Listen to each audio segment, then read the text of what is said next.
বিএনপির সিনিয়র নেতা আমানুল্লাহ আমান বলেছেন খুনিদের রাজনীতি করার অধিকার নেই। এই খুনি বলতে উনি কোন দলকে বুঝিয়েছেন? আওয়ামী লীগ, জামাত ইসলাম না তার নিজের দল বিএনপিকে? আন্দোলনের সময় আওয়ামী লীগ গণহত্যা চালিয়েছে, তাই আওয়ামী লীগ খুনি। জামাত ইসলাম 1971 সালে গণহত্যা চালিয়েছে বাঙালির উপর, তাই জামাত ইসলাম খুনি। শেখ হাসিনা চলে যাওয়ার পর এই দেশে শত শত পুলিশকে হত্যা করা হয়েছে, আওয়ামী লীগের নেতাকর্মীদেরকে গণহারে হত্যা করা হয়েছে, অর্থাৎ গণহত্যা চলেছে এই দেশে। তা সেটার 80% করেছে বিএনপি। সেই হিসেবে বিএনপি তো খুনির দল।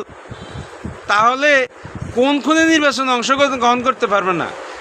বিএনপি, জামাত না আওয়ামী লীগ? কথা বলার আগে হুঁশদিশ করে নেতারা কথা বলা দরকার। এমন কোনো কথা বলা যাবে না যেটাতে নিজেই অপরাধী হয়ে যায়। বিএনপি কি কম খুনি?